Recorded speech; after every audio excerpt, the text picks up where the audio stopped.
My name's Rebecca. I weigh 3.5 kilos and measure 54 centimeters. I'm a newborn babe. Behind the screens, my digital double is also being born. In terms of bytes, Rebecca is spelled 010-100-100-10011. I now have two identities, one real, one virtual.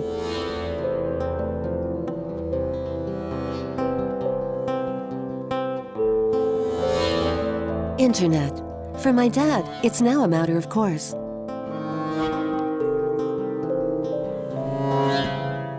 He takes a photo, writes a mail, clicks, and it's gone.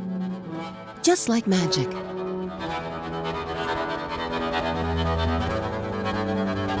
But how does the information travel? In order to exist, does the virtual me need infrastructures and energy? And what if all that had an impact on our planet?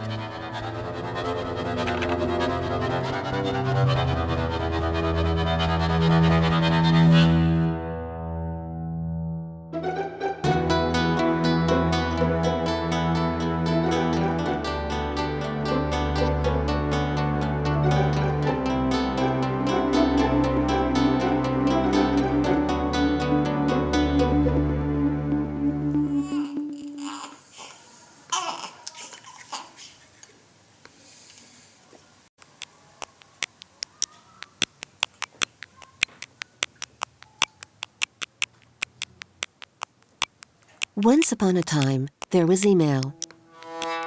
My dad writes about 50 a day. But what does he know of the digital world and the long journey his words make between 2 clicks of the mouse?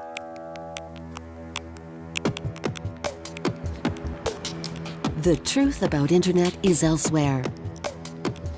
It's hidden between our sidewalks, submerged in our rivers, buried in the seabed. The information routes are full of damp and dust.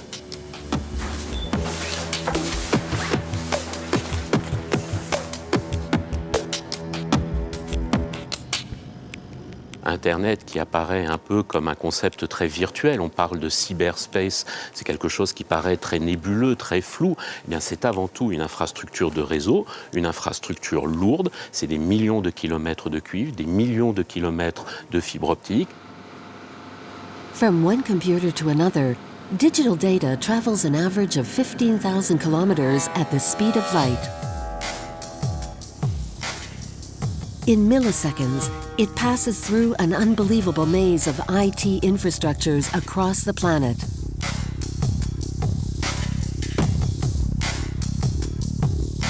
My email leaves my computer and goes into my box. From there, it goes downstairs and joins the other emails in the neighborhood on the sidewalk before heading to the Internet Switching Center, the first point on the network. This building is the gateway to the Internet. Here, my email switches from my private cable to national and international cables. A bit like leaving a country road for the highway.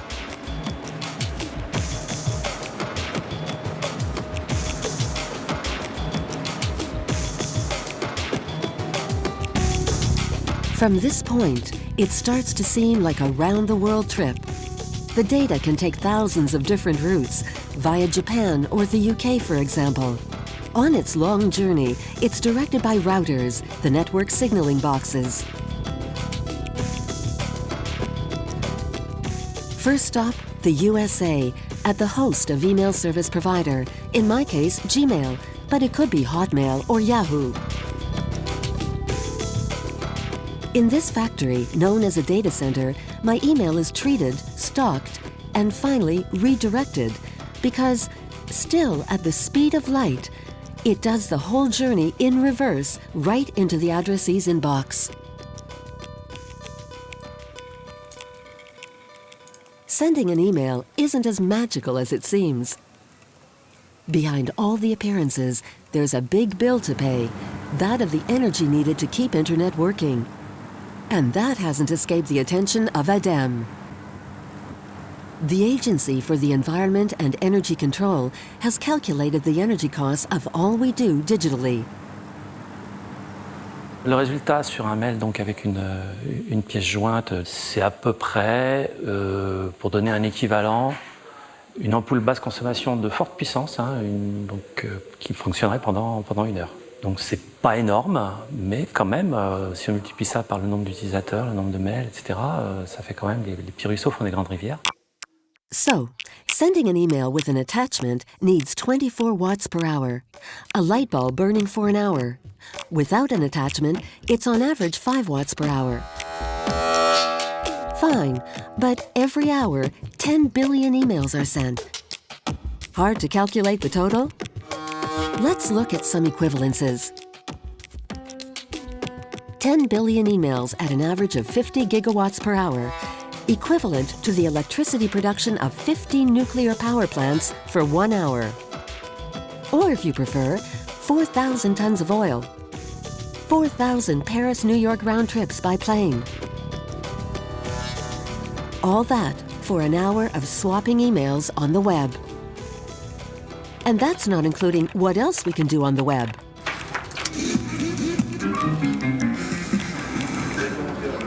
To keep Google alone running, it takes as much electricity as for the whole city of Bordeaux.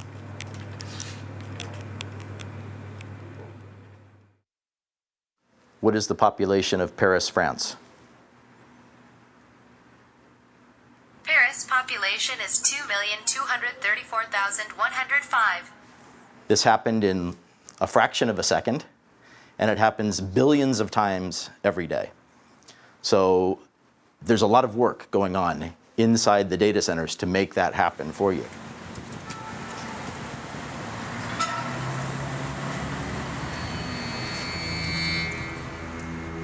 Spread throughout the world, data centers have become the strategic temples of our digital economy.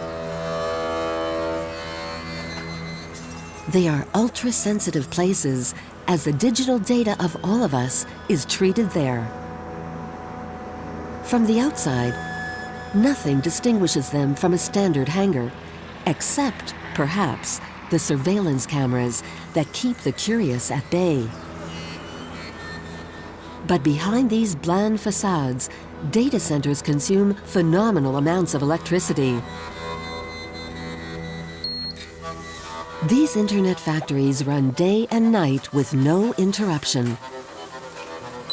Identification réussie.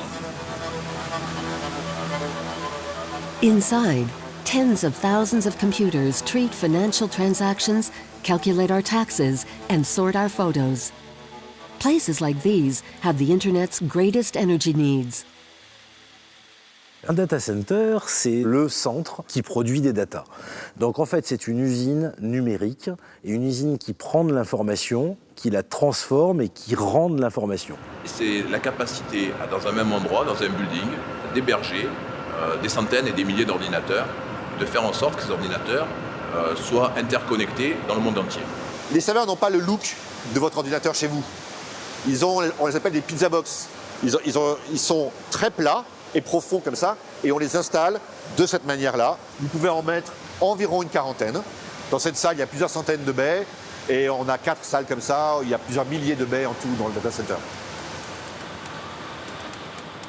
You've surely already noticed, when you work with a laptop on your knees, it gets hot. Now imagine the heat produced by these tens of thousands of machines stacked up side by side. En quelques minutes, la température peut monter ici sans climatisation de 22 à 28 ou 30. Et ça, les serveurs n'aiment pas du tout. To stop the computers overheating, there is round-the-clock air conditioning. These massive cooling systems account for 40% of a data center's electricity bill. Pour vous donner une idée, une climatisation comme ça suffirait largement à refroidir un hôtel de 50 chambres. Et nous, il nous en faut des dizaines. A data center is made up of computers connected to a network with one, a flow of digital data, and two, a flow of electric current. The computer's jobs, because they do work, produce heat. So there needs to be a third flow of cold air to keep them cool. This combination is extremely energy-consuming. In a single day, one data center alone consumes as much energy as 30,000 citizens. Electricity is what fuels the internet, but it's also its Achilles heel.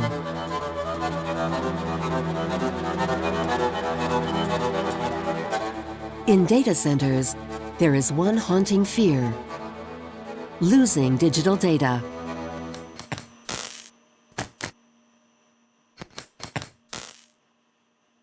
Les serveurs des clients ne peuvent pas tomber ne serait-ce qu'une seconde, parce que les impacts sont en millions ou milliards d'euros. Quand vous allez voir un site web, vous voulez qu'il soit disponible. Si physiquement l'ordinateur ne fonctionne pas parce qu'il n'a plus d'électricité, parce qu'il n'est pas refroidi, eh bien vous n'aurez pas votre site web. Le niveau de disponibilité qui est attendu de la part des data centers est équivalent désormais à celui qu'on attend dans le milieu hospitalier ou dans le milieu du transport aérien. On ne supporte pas évidemment qu'un avion se crache, eh bien on ne supporte plus désormais qu'un data center se crache. To avoid a digital crash, all equipment is doubled or sometimes tripled. If one machine were to go down, another would then take over. Some might call it paranoia or even wastage, but here it's prosaically named redundancy. Ce ne sont pas juste les disques durs qu'on va devoir sécuriser ou multiplier, c'est toute la partie distribution d'énergie, secours d'énergie, production de froid, distribution de froid. Tous ces moyens-là devront être sécurisés pour que aucun élément de la chaîne ne soit fragile. Donc ça demande beaucoup de moyens, et ces moyens consomment tous de l'énergie. On fait des métiers de parano. Il faut toujours se dire que quelque chose peut arriver de manière à faire le travail nécessaire pour que ça n'arrive pas. Alors là, on arrive dans l'antre des bêtes. Redundancy means an even bigger energy burden. Electricity for backup is provided by generators. Their 3,000 horsepower motors are capable of propelling a sea cruiser. Here, there are 10 of them, ready to spark up at a quarter turn.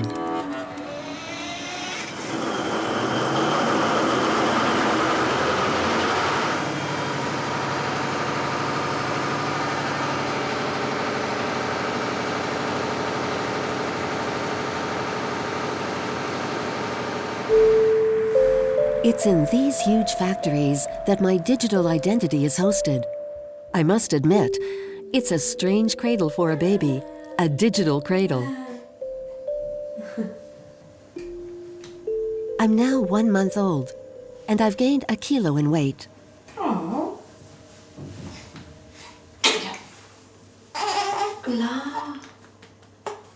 As for my digital double, it's tending to grow a little faster than I am.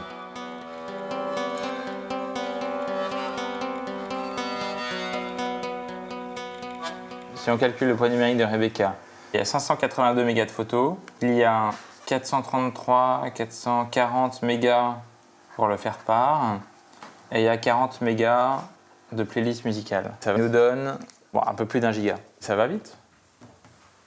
Je pense qu'en fait ça va aller de plus en plus vite. Ça c'est ce que j'ai sauvé des multiples trucs. Donc moi, petit, tu vois, j'ai 1, 2, 3, 4, 5, 6, 7, 8, 9. J'ai 9 photos. Tu vois, c'est quand même pas la même chose, quoi. Moi, j'ai 9 photos de moi bébé et elle en a déjà 100. On a déjà un rapport de 1 à 10.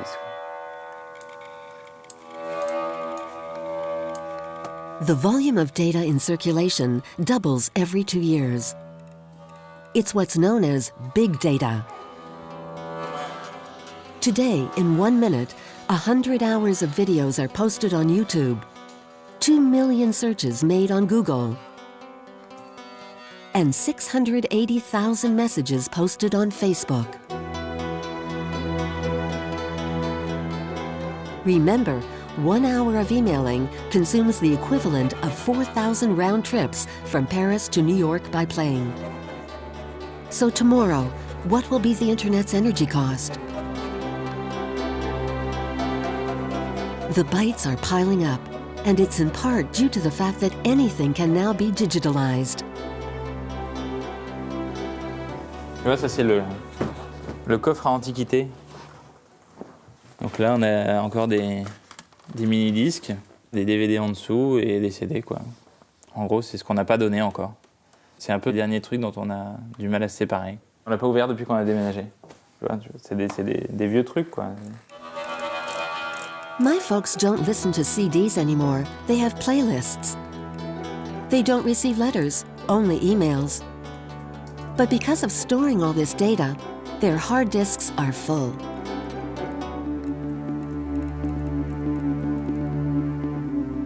So, Apple, Spotify, and Google now offer to store our data for us in a new cyberspace. They've given it a cute name. The Cloud. A poetic name. Nice and fluffy and somewhat dreamy. But basically, it just means our data is stored in their data centers.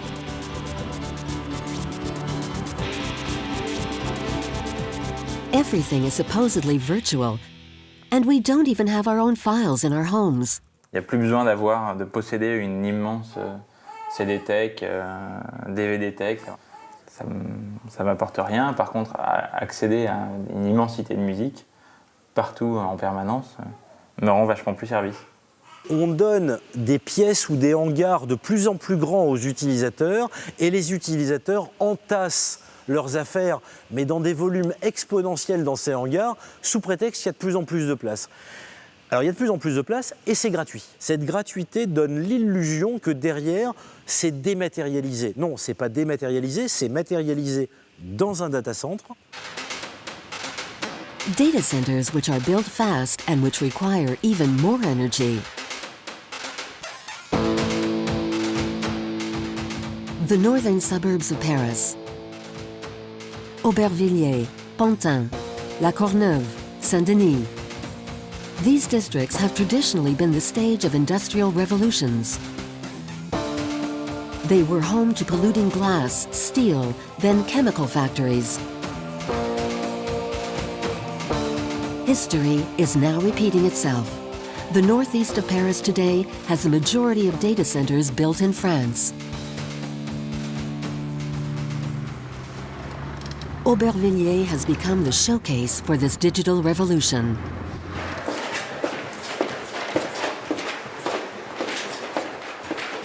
On a 6 data centers sur la ville. Voilà. Ce qui fait dire d'Aubervilliers que c'est la ville des data centers. Ça le fait en affichage politique. Voilà. Mais on ne les voit pas, donc ils passent complètement inaperçus. On les découvre quand on va gratter dans ces grosses boîtes pour savoir qu'est-ce qu'il y a. The suburbs have everything to gain. In 2011, data centers brought in 1.5 million euros in professional tax to Aubervilliers and Saint-Denis. They have also enabled them to rejuvenate old, abandoned industrial land.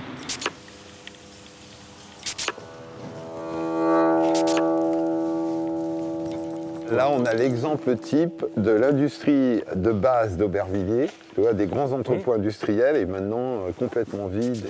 Oui. Et là-bas, c'est... Mais ça, c'est le grand entrepôt neuf, en fait, qui est de l'autre côté. Ah oui, d'accord. For almost a century, this copper cutting factory was the pride of the first French Industrial Revolution. It employed hundreds of workers. Tomorrow, the bolts will be replaced by immaterial data managed by a mere dozen employees. On va conserver ce petit bâtiment et on va le remettre en valeur. Le reste, on va le raser. Et à la place de ça, on va construire un grand bâtiment.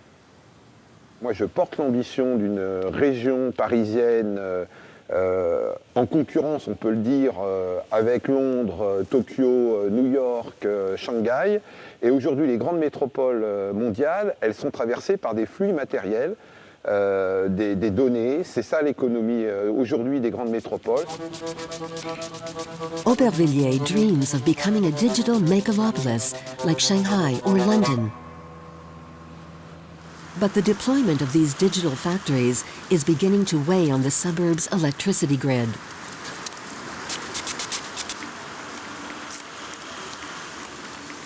On a l'équivalent de la population d'Aubervilliers en consommation électrique consommée uniquement par les data centers.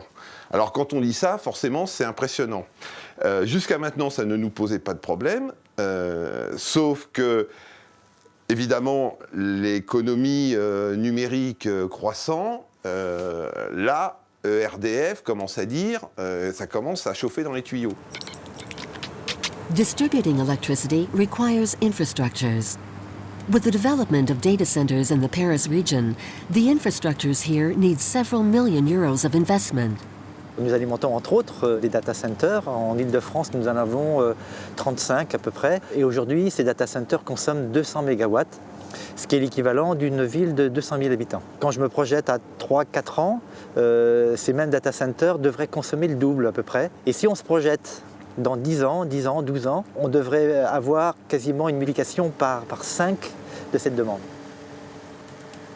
Then there's nothing really virtual about our mouse clicks. This energy requirement could have an impact on our planet. In France, nuclear power supplies our greedy data centers, an energy that's supposedly clean and inexpensive.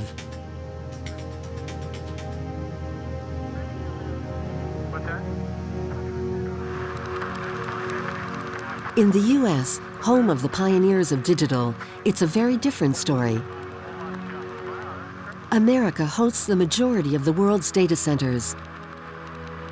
There, a frenetic race for energy has begun.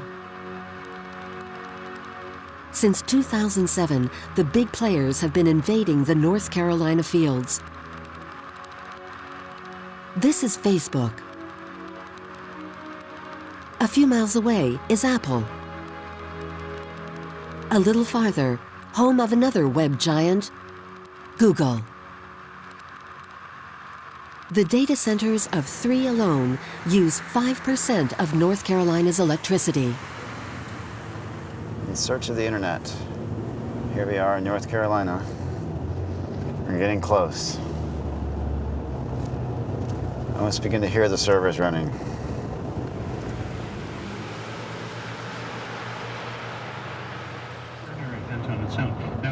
Gary Cook is a Greenpeace activist specializing in climate change. But instead of observing the melting of glaciers, Gary is closely monitoring the increase in data centers and their impact on the environment. That's big. Best viewpoint we can find. And that's where a big piece of the internet is running right behind us. We have been focused on IT companies because, for a number of reasons, for data centers like these, here, they're the source of a lot of new demand for energy.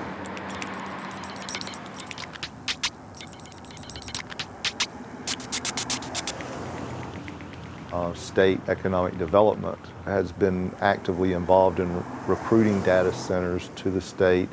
They don't peak at certain times of the day. It's really just 24/7. They operate pretty much at a constant load. So for their size, they place a pretty significant demand on the system, and so they would be primarily served out of baseload plants, which in North Carolina are nuclear and coal plants.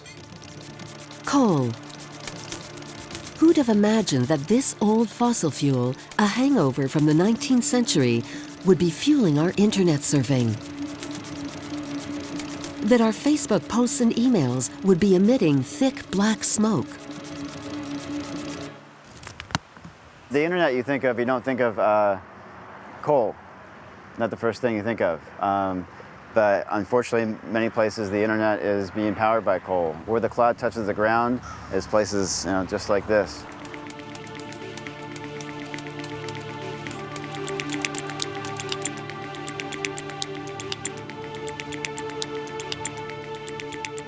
This plant is a really old school coal plant, one of the larger coal plants on the U.S. East Coast. And this plant predates the internet, built in the almost 50 years ago in the 60s. Some of the companies who came down here to North Carolina were attracted by the idea of they were thinking short term, not the cost of energy where other people are paying. Studies have estimated that this facility is responsible for its pollution is 130 deaths a year and over 2,000 cases of asthma. As it burns, coal emits 50 times more CO2 than other fossil fuels. Its ashes form toxic deposits that contaminate the soil and the rivers.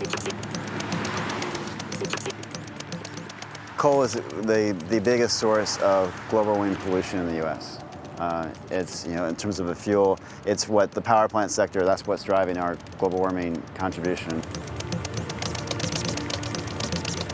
With its 11 coal-fueled power plants, North Carolina is one of the biggest contributors to American climate deregulation. And yet, it's this fuel that is drawing in the web's biggest players.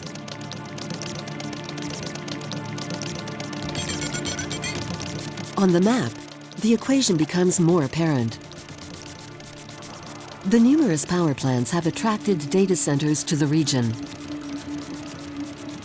But the energy providers need raw material, coal, which is mined in huge quantities farther north.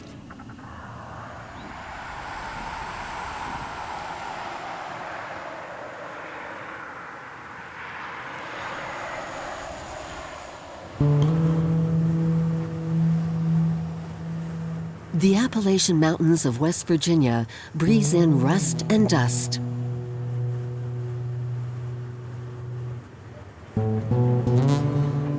It's the second biggest coal reserve in the USA. 12% of the country's coal is mined there. The history of coal in the Appalachians started well. In the late 19th century, mines and steelworks were the pride of the region and made its fortune. Thousands of laborers worked there and lived in towns named after their bosses. I arrived here in 1967 when I was 11 years old, and it was the perfect place for a child to grow up. The water quality was still pretty good. People had built swimming holes up in the mountains. But down the years, underground mines were closed. Coal was extracted from open-face mines, which employed fewer workers.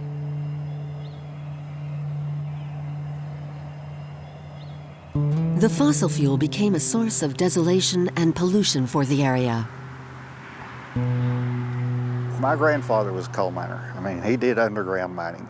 It was hard work, but it didn't destroy us. A friend of mine said, "When is the last time you've been up on the mountain?" And I said, "Probably 30 years ago." And she said, "Well, you need to go." And I'm like, "Why?" She says, "You need to go." We drove up on the mountain, and I told my husband at the time, I said, "Get me out of here before I vomit," because the entire face of the mountain was just obliterated. It was just gone. I had no clue what had happened. I was just in shock.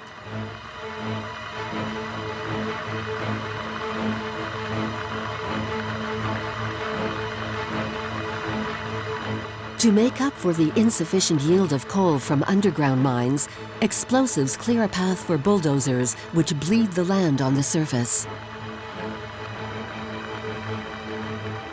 Hap and Jim had warned us. The mountain has been ravaged from the summit down, but the scars aren't visible from the valleys.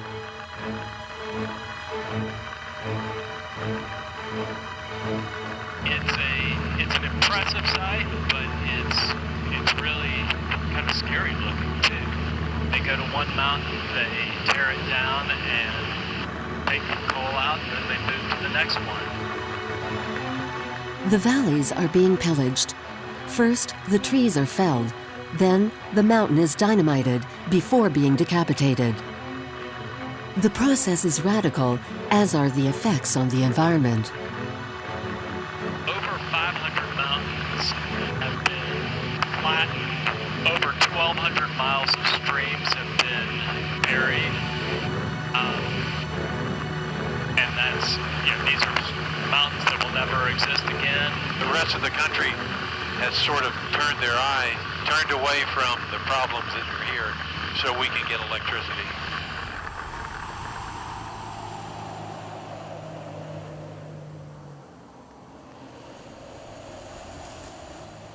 It's as if nature had died. Mining releases the toxic residues built up in the coal over millions of years.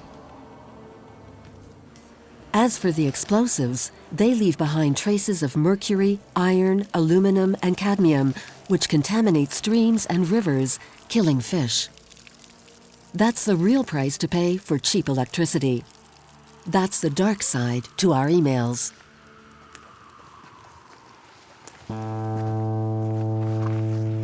Years after mining stopped on this mountain, despite the efforts of specialists, nothing is growing back. They have sprayed hydroseed on it. Hydroseed is a substance that will grow pretty much anywhere. It will grow on a wall and then it dies and then they let it alone. They have planted some trees way up there, but most of those trees are dying. Don't think that they will ever be able to properly reclaim that to the ecosystem that was there before.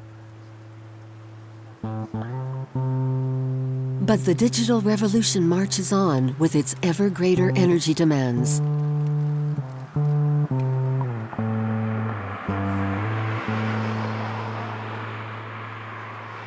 I don't think anybody likes to see the tops blown off of mountains in West Virginia, but unfortunately, I think that's been a cheaper way to get at the coal. From our standpoint, we want to give the lowest cost to the consumer.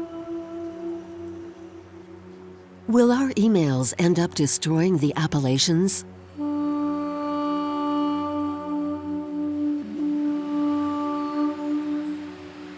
In the heart of the mountains, some American students are trying to solve the dilemma. Hi guys, I'm Nathan Jenkins with Appalachian Voices, and I'm here today to present to you guys about the Coalfields Expressway. Who uses Google? You all use Google? Who uses Apple? Macintosh?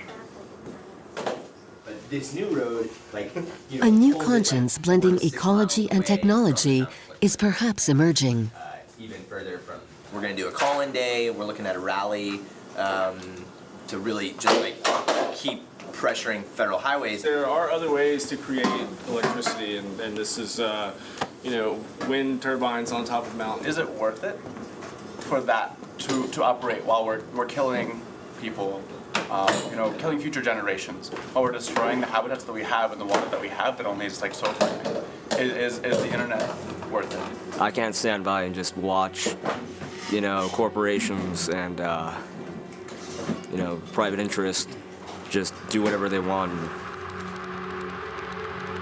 In the U.S., it is such an abundant energy resource. The U.S. is very interested in being energy independent, not having to rely on other countries. So it's very difficult to imagine a future in which we don't use coal at all. If we don't change how we're using and generating energy, we are locked into a rapidly changing climate that it's even hard to imagine how much change we're looking at. We're already seeing it now with the loss of the polar ice caps, loss of habitat, forest fires, extreme weather. But that is, we're just at the front end of that. This country needs a revolution, and we need one bad. Really bad. We can't get there without the IT sector. Because what we need is, rather than just sort of sitting on the sidelines and cheerleading, it's like, yes, we can be part of the solution. We need you to get down in the field and start getting into the game. New technologies consume energy.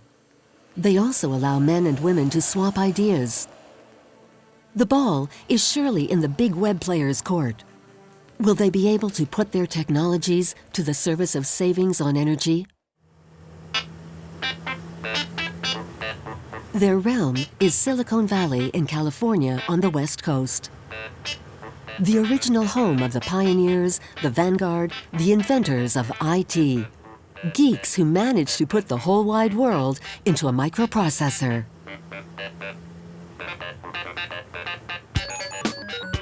Geniuses in glasses started by assembling computers in their garages. Then, they established a first connection between two machines at Stanford University, and the precursor of Internet was born. After that, everything moved at lightning speed. Google was founded in 1998, then Facebook in 2004.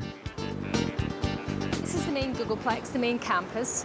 We're an internet company. We're here to make the lives of our users easier. It's all about just giving users the best kind of information they need when they need it, and to do it without them having to work too hard. Gorgeous weather. Yeah. Really? Oh my gosh. Located 3,500 kilometers from its coal-devouring data center, Google HQ is almost a dream for ecologists. I wonder if these guys just have closets like filled with potatoes. We serve organic, healthy food, mostly locally grown, locally sourced. If they eat well at work, hopefully they'll eat well at home, because this is going to be the kind of norm for them. And because we have the Greengrocer program, which encourages people to take home the messages.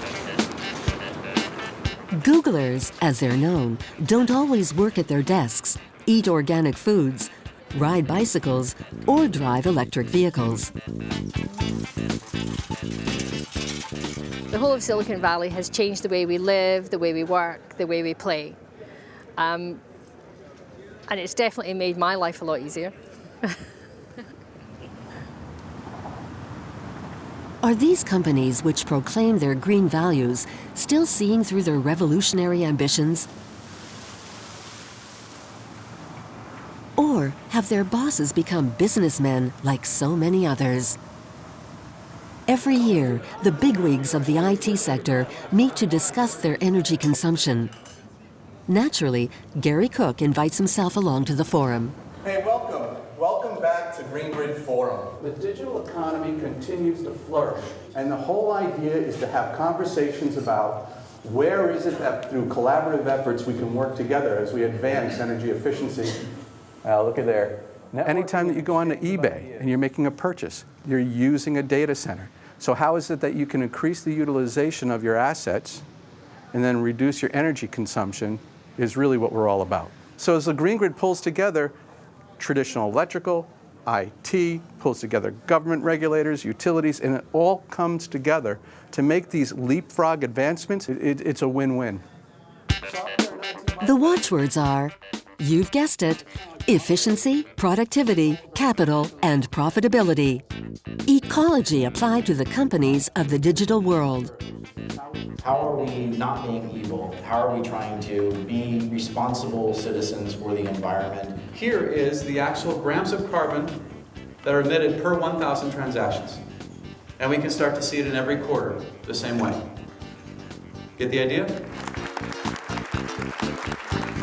Google is a business, right? And so managing your energy consumption is good for business because it saves money. We run a lot of data centers around the world. We want them to be energy efficient. It saves us money as a user. It's not enough just to be efficient. To burn coal more efficiently is not putting us on a path to a solution. Gary Cook takes this as an opportunity to talk to the businessmen. He wants to convince them to run their DCs on renewable energies. Gary Cook. Hi, Gary Cook, Greenpeace International. Nice to meet you. So, and the focus of mine has been how much renewable energy. We did all the Google's data centers. They didn't integrate a lot of renewable into those projects. When I first started coming, people were like, "Whoa, Greenpeace is here. What's going on?" So I have no problem, coming here. Good conversation. We just need to see more action and less talk. A year ago, Gary set the cat among the pigeons with a report ranking companies in terms of their use of fossil fuel energies. It was the first time someone had revealed the hidden face of the web and forced the sector's big players to face up to their responsibility. The biggest ones is actually one of the worst, which is often the case, unfortunately, in life, was Amazon. When most people know Amazon for their online stores, but they're actually one of the biggest cloud companies. The big web players, these kids in grown-ups' bodies, haven't all gone over to the dark side. Back against the wall. Now you got to get his throat. Could these businessmen pave the way for a new revolution? Okay, take the picture, pick. IT sector has always been very disruptive, and we need to have the same sort of innovation and disruption of the energy sector as well. And we are tuning the engine. Gary's provocation has worked. Caught red-handed, the web gods have started to act. The race for renewable energies has begun. Google is in the lead. It's building a green data center in Finland, which will use hydroelectric power and the freezing temperatures as a natural cooling system. Apple has joined the race in even more ostentatious style. Close to its North Carolina data center, it has built the country's biggest solar farm. From the sky, it's impressive. On the ground, Gary is a little more circumspect. Solar is only gives the most power, or it only gives power when the sun's out, and even that is not going to meet all of Apple's demand during the day. So it's a very big data center just over the hill, and it requires a lot of power. Apple has run headfirst into the major problem of renewable energies: intermittence. When the sun doesn't shine, no energy is produced. When it does, there's plenty, but sadly, current technology isn't able to store it. Apple is reduced to selling some of the solar energy it produces, but it can't count on it. So they're doing, a good start here. What we'd like to see them do more is, try more of a system change. Stuck in their old energy model, the big web players still haven't come up with the perfect answer. Yet maybe internet itself could provide the miracle cure. But a different kind of internet, one that creates an online network of people and ideas, but also of energy. That's the revolutionary idea of American economist Jeremy Rifkin. Silicon Valley, Steve Jobs, all these young kids. They moved us to the internet, which gave us the communication medium, distributed, collaborative, laterally scale. What happened is we stopped cold after we created the information internet, and we didn't close the deal because we didn't understand the real anthropology of the internet is not just information, it's how information can be used. Information can be used to manage energies that are distributed and logistics that are distributed. Then you create a completely different society. The society Jeremy Rifkin dreams of will need two revolutions. One in communication, which is already raging, and one in energy, which is far from complete. And what if the solution had already been found elsewhere? In a small French town, for example. Montdidier, in the Somme, 6,500 inhabitants. 10 years ago, the mayor, Catherine Quignot-Le-Tiron, took the crazy step of making her town energy autonomous. Nous sommes des révolutionnaires pacifiques qui finalement œuvront pour le monde de demain. She built a solar panel farm and erected 4 wind turbines, each named after a child from the town. But like Apple, she has come up against the whimsical nature of renewable energies, intermittence. In the daytime, the installations produce too much, and at night, not enough. So in the end, only half of the town's energy needs is covered. Combien on produit 3,2, mais on doit pas Il n'y a pas beaucoup de vent. Parce que voilà, on est zéro. Il n'y a pas assez de vent. To attain full autonomy, you could ask the inhabitants to consume less or consume better during times when energy is produced.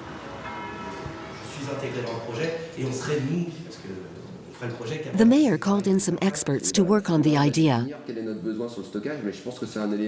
Il va falloir qu'il y ait une véritable appropriation par les citoyens de Montdidier de la question énergétique. La préoccupation majeure, ça va être d'aller au cœur des besoins des citoyens et de la traduire en solutions qui soient réellement intelligentes. On ne veut pas d'une solution technocratique. Nos habitants, je pense, pour la première fois, commencent à se dire ça vaut la peine qu'on essaye et qu'on contribue à l'effort. Consumers would need to be informed about the vagaries of energy and thus connected by internet to the town's production sites. Bonjour Madame la maire. Bonjour Monsieur Corona. Bonjour. Bonjour Monsieur. First step, individual smart electric meters will collect energy data from each home so as to study the gap between private consumption and the town's energy supply. Second step, this box will pilot household appliances depending on the energy on offer. On peut imaginer que arrivera sur le smartphone, hop, je suis en pic de production, je produis beaucoup. Si vous avez une voiture électrique, branchez-la parce que c'est intéressant, vous aurez un prix compétitif à ce moment-là. This small box is a first building block of a smart energy grid. In the near future, it could make each person both independent and civic-minded. Today, our electricity is produced in a power plant, then distributed to each home. A pyramidal system with no communication between users. With renewable energies, everyone can produce his or her own electricity. But there is still no communication between homes. Remember, the Internet functions according to a star-shaped model, with computers swapping information between them. We just need to apply this collaborative model to energy so that we all become providers and consumers of electricity, with the roles and energy resources shared out on Internet. That's the revolution called for by Jeremy Rifkin. This new convergence of communication energy is a game changer. The two coming together is a tectonic shift in power, literally and figuratively, which makes us rethink the nature of the economy, culture, politics, economic models.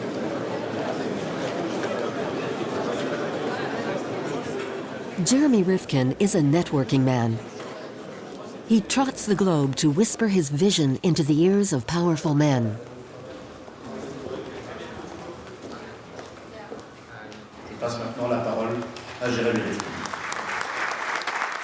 China, the European Union, Italy, and now the French region of the Nord-Pas-de-Calais have noted down this so-called Third Revolution in their diaries. This new way could be an answer to the climatic and economic crises by reconciling progress, ecology, and capitalism. Bonjour, good morning, everybody. The economic game plan for the world is deliverable. We're going to move it in Leo, in this region, really quickly first. And we're determined that this region will be the leader in a third industrial revolution to show the rest of the world how this can be done. The Third Industrial Revolution aims to create a collaborative society that works together. This decentralized system could also be applied to data centers, the factories of the Internet. Imagine, for example, part of a data center moved into your own home or apartment block. Alors, dehors il fait 12 degrés aujourd'hui. Ici, à l'intérieur de l'appartement, il fait 22 degrés. Ça, grâce à ces machines-là. Voilà, bienvenue dans le monde du radiateur numérique.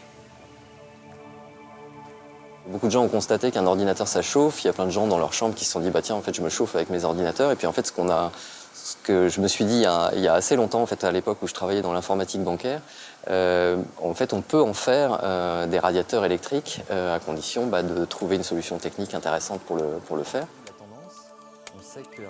Servers are no longer stacked up on top of each other in a huge data center that needs cooling. Jaune. Un jaune. Tu me le donnes? Here, they're exposed to the fresh air and are thus transformed into a host of small individual radiators that spread their warmth usefully.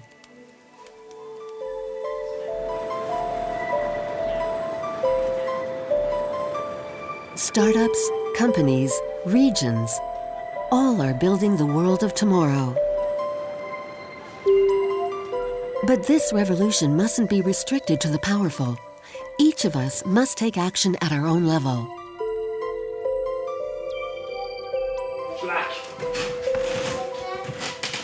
C'est ça?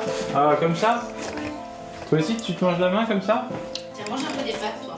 How about I give a quick lesson in digital ecology to my folks? Bonjour Clotilde. Bonjour. Frédéric Bordage is an expert in green IT. Ce qu'on va faire, c'est qu'on va commencer par brancher l'intégralité des équipements. Celui-là est déjà branché, c'est bien. Voilà, c'est un peu emmêlé tout ça. On va brancher celui-là.